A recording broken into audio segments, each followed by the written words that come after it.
xo'rozdiki he.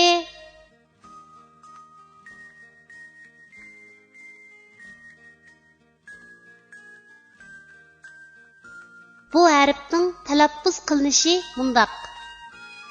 He.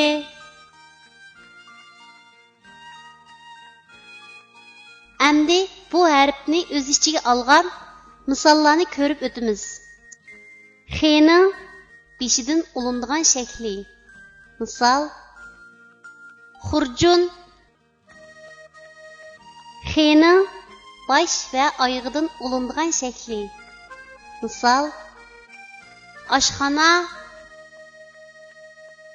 X'ning oyog'idan ulindigan shakli. Misol: Bix. X'ning ayrim shakli. Misol: Daraxt.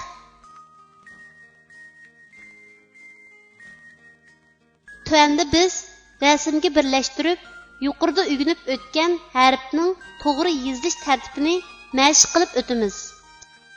Xurjun X harfining beshidan ulinib keladigan shaklning yozilish tartibi.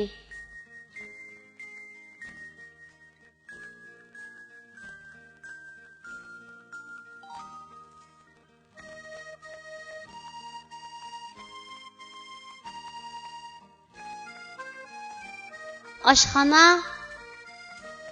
X harfining bosh va oyog'idan ulinib keladigan shaklning yozilish tartibi.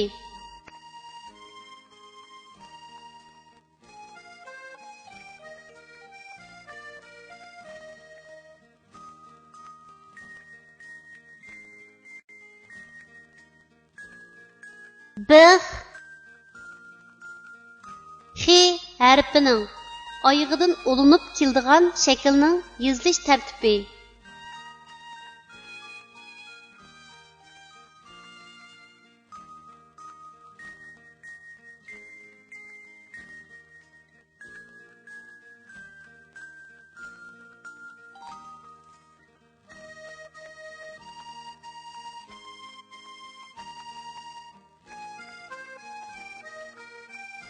Daraxt X harfining ayrim shaklining yozilish tartibi.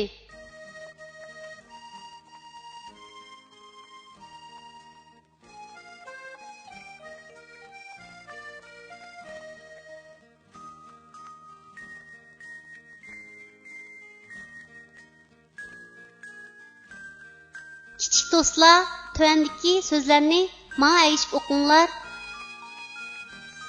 Xat, shoh, xaf,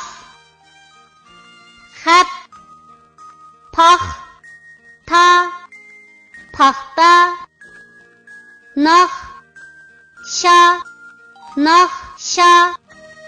xe, mir, xemir, xush, xuy, xushxuy.